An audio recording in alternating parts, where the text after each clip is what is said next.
Hi, and welcome to the Purposeful Banker, the leading commercial banking podcast brought to you by Q2, where we discuss the big topics on the minds of today's best bankers. I'm your host, Jim Young. Welcome to the show.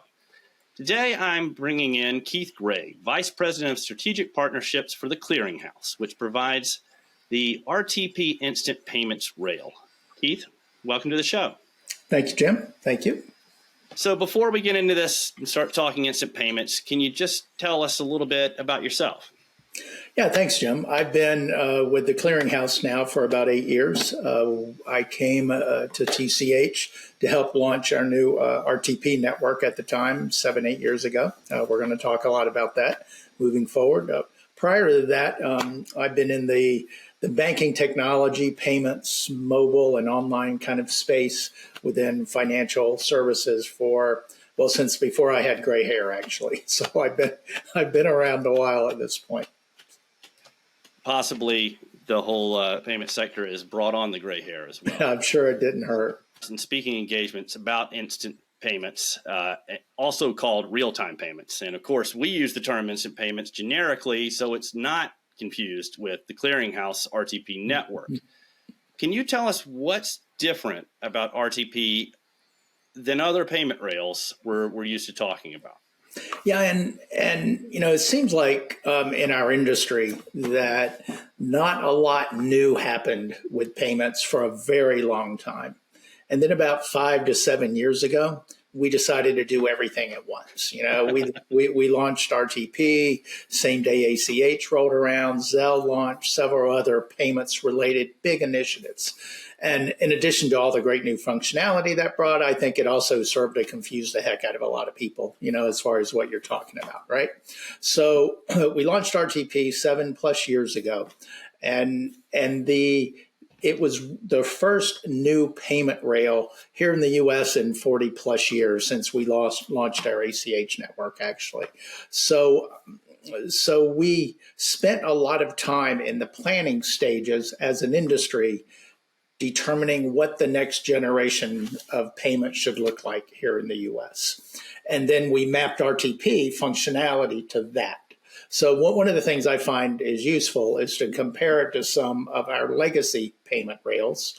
RTP is by definition immediate. That's the thing that everybody takes for granted. It's faster and safer without question, and that's what you expect. In addition, it's what's called a credit push network, which means I can send you payments. You can't pull it. That inherently makes it a much safer network to run payments across. And in addition to the immediacy component, especially for business-based transactions and commercial-based transactions, sometimes it's the perfect timing ability of the network that really adds a lot of value. We do a lot of business-to-business payments, one corporation paying another corporation as an example, and the timing of it, the fact that I can say at midnight tonight, I owe you $1 million, I'm going to kick that payment off at 11:59, and I know it's closed 15 seconds later. So the ability to control payments is a big advantage, especially in the business world.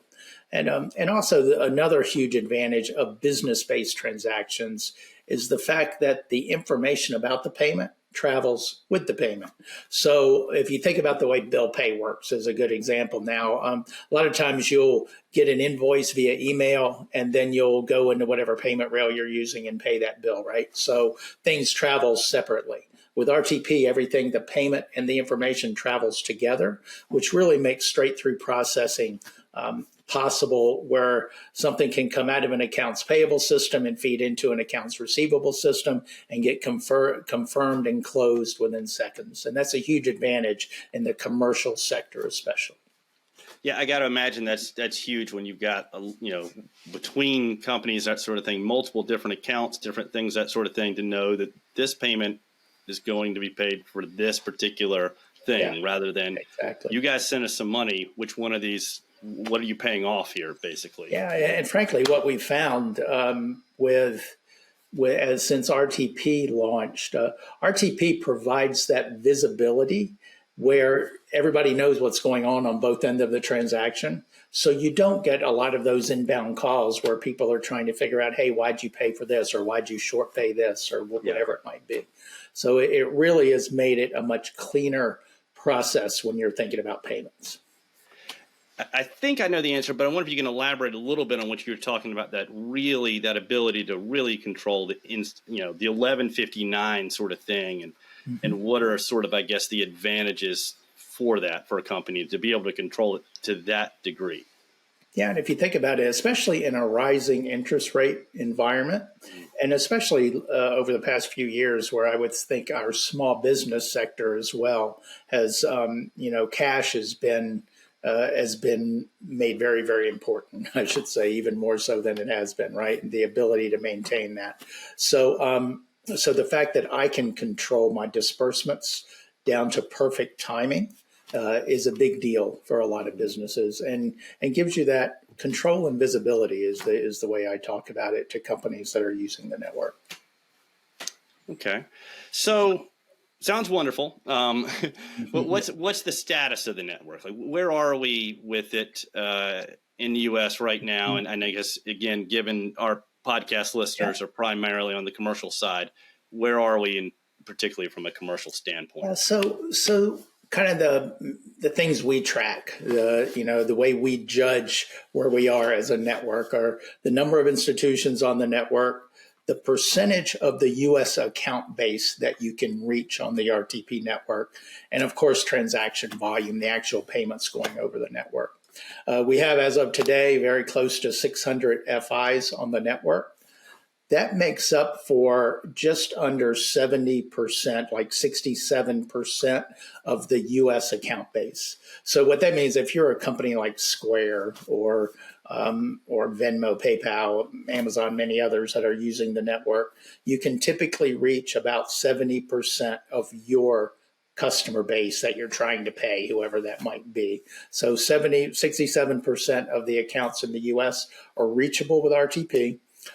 The transaction volume, what we're finding is the transaction volume is such that when a bank goes live, regardless of where that bank is located or the size of that institution, payments invariably become coming in immediately. There's enough volume on the network that touches everybody across the country, every institution. So literally within the same day, often within the same hour, sometimes in the same minute, when they hit the button and go live on the network, payments start coming in. So there's enough volume on the network that it shows immediate value to institutions when they jump on the network. The other side of that is there's enough coverage, so businesses and corporations that want to leverage RTP to pay their suppliers or customers, whoever it might be, that 68% is well worth their time and effort to start leveraging the RTP network. Oftentimes what companies will do, they'll default to RTP first. And if you can't reach a person or a company on the network because their bank isn't on the network, then they fall back to one of the other payment rails. Okay, got it. So speaking of other payment rails, last July, Fed Reserve launches the FedNow instant payments rail. Yeah. How has that affected the instant payments landscape? And is this an either or is this a both situation? Yeah, that's a great question. It's something that the industry has been dealing with ever since the Fed announced that what their plans were. Mm-hmm. And, I've talked to, people, bankers, people in the industry, and they're like, oh my gosh, how are we going to handle two different payment rails? And I'm thinking, well, we always have. We run an ACH network, they run an ACH network. We run a wire network, the Fed runs a wire network. So there's multiple debit cards networks, there's multiple credit networks. So it's something we're used to. Yeah. The difference with RTP and FedNow is that, like if you compare it to ACH, we run a network, they run a network. The Fed, when I say they, the Federal Reserve runs a network, and the two interoperate. At this point, RTP and FedNow doesn't interoperate. That means the two networks don't talk to each other, as of yet anyway. It's definitely technically possible. So what institutions are doing is joining both. And most banks use a technology provider, whether it's a company like Q2 or a core provider, whoever it might be, to join the RTP network, to provide the technology to join the network. And all of those providers offer both. And you can route transactions to the appropriate place. The key is your customers, the consumer, the businesses, commercial lenders, whoever it might be, they don't care which network it's traveling. They want to get paid smarter, faster, and better. And how are you going to do that? So just like with ACH, it's completely invisible to the actual people using the network, right? Direct deposit as an example. Mm-hmm. They don't know. People don't know that's an ACH. That's a direct deposit in my bank account, right? Right. So the consumers just want to get paid better and faster. And as an industry, is something we have to continue to evolve to and figure out. Got it.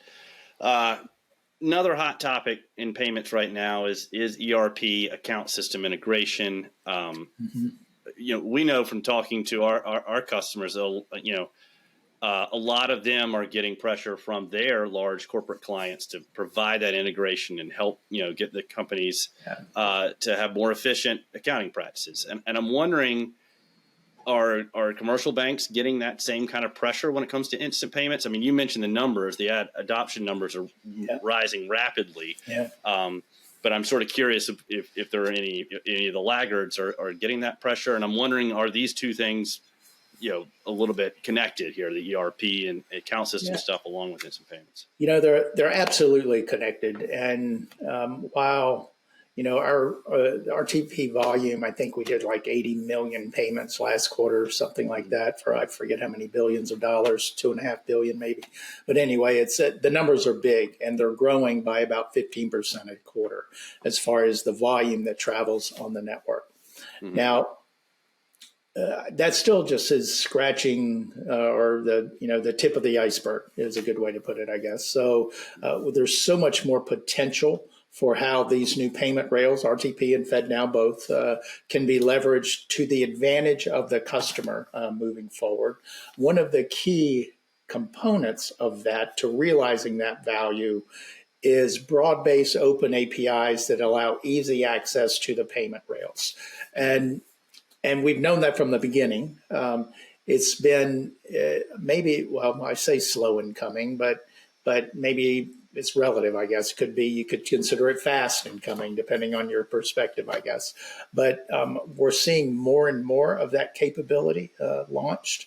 And there's banks that have done a really good job providing that type of open API access to their payment rails. Those banks do really, really well in the payment space. More and more I see technology spending aimed at the payment space and specifically around making those type of payment capabilities available across their customer base. I think that's going to continue to grow. And frankly, to realize the full potential of instant payments across the U.S., that needs to continue to grow as well. So I think that's definitely a challenge in the industry across the board. I mean, we've had 250,000 businesses make a payment on the RTP network at this point. Mm-hmm. And I see that going, nothing but up and to the right, as they say, as more and more of these type of capabilities are, and specifically around APIs, come to market. So you mentioned, you use the phrase tech spending, and I'll be honest with you, a lot of times when that phrase gets used, you start to think of the big boy banks and the general advantage they have in scale and budget when it comes to spending on tech. Yeah. But at the same time, a lot of the stuff that I've heard and we've talked about at Q2 is about how instant payments is a level, is a thing that can level the playing field for banks. So I guess, are those two things in conflict? How do they, are you seeing this as a thing that levels the playing field? I think, we knew, I guess we hoped when we launched the network that it would spur a lot of new innovation in the industry. And we've absolutely seen that. And maybe surprisingly, maybe not, but a lot of that innovation is not at the big bank or big bank provider type of area. Actually, 2 of the top 5 originators on the RTP network are small FIs that have done a great job enabling technology to provide their customers access to networks like RTP and others, and customers come flocking, right? They do millions of transactions every month, and and you probably have never heard of these banks, but they have big customers, fintech customers, and others that want to use the network and take advantage of the payment rails. And they saw a need and they met it. And I'm seeing more and more of that type of development, that type of innovation happening. And it's, like I said, it's not always with the big issuer or the big originators. Interesting. Also, just want to circle back because we're talking about this. Is this I know at the beginning it was about receiving payments. And I know that Debbie Smart, one of our sort of in-house experts on this, you know her well, has taught for at one point was like, everybody's receiving. We still don't have as many sending. Where does that stand? And how important is it for, the two maybe to balance out? Well, it's obviously to realize the full potential of the network, you need as many senders as you can get, as well as many people receiving. What a lot of the midsize and smaller FIs did first was turn on the ability to receive payments. And it's a much easier lift. And like I said earlier, you just turn it on and you don't have to do anything and payments start coming in. So you get the infrastructure in place. You don't have to do a lot, and boom, you're showing value to your customers. Now, a lot of those banks are looking at what their strategy is on the send side of the equation. And it could be corporate focused. Commercial lending, as an example, is a big use case. Funding loans is a good example on the RTP network. So that you just decide what your strategy might be. And again, when you turn on receive, it's one initiative, turn on the ability for all your customers to receive payments. On the send side of the equation, it's more about what is the use case. Are you doing a bill pay? Are you doing something for consumers? Or are you targeting, fee-based income from offering commercial products, as an example? And that started definitely with the big banks launching send first. Many on day one, we had a handful of the large originators sending payments across the network.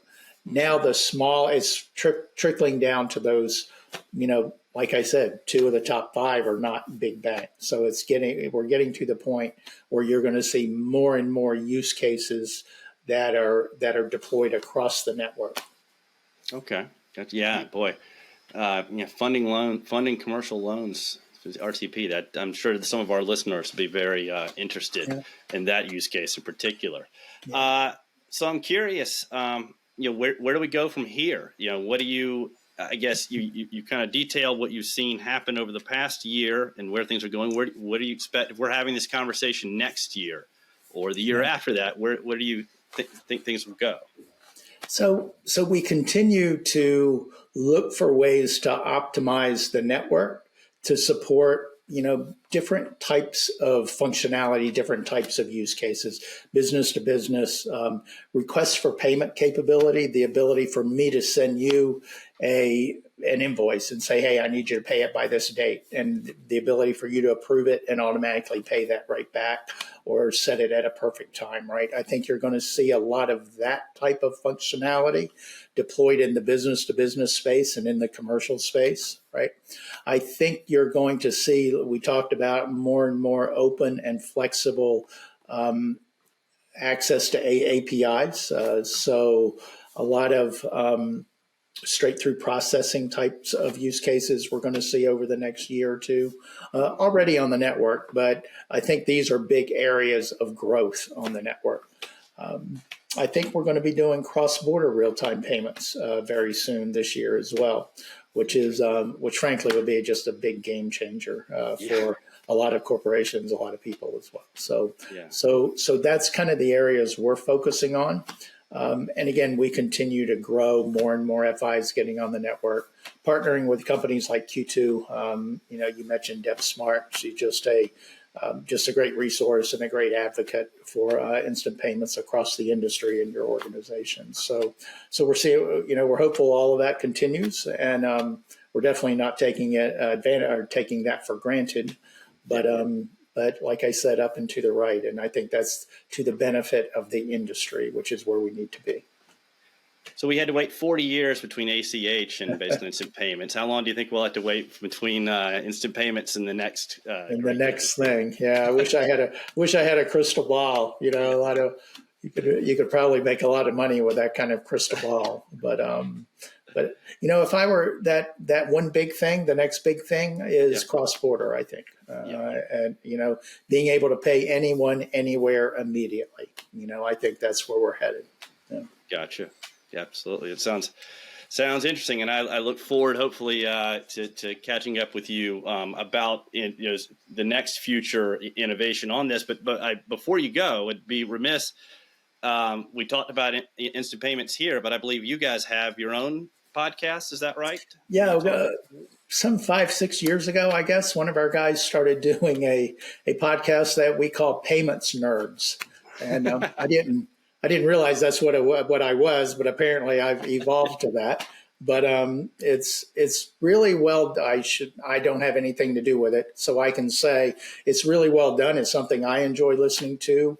We have our moderator that typically he's getting panelists that are customers using the RTP network. So you get a great visibility of how they built the business case around the network, how they decided what to use the network for. It's everything from banks, commercial bankers, corporations that we have on this podcast. It's entertaining and it's informational. And if you're not careful, you'll become a payments nerd too, if you're not already. I can only hope to aspire to that. Well, thanks for the great insights, Keith, and thanks for coming on the show. And I hope we can have you on the show again soon. Thanks, Jim. My pleasure. Thank you. And that'll do it for this week's episode of The Purposeful Banker. If you want to catch more episodes, please subscribe to the show wherever you like to listen to podcasts, including Apple Podcasts, Spotify, Stitcher, and iHeartRadio.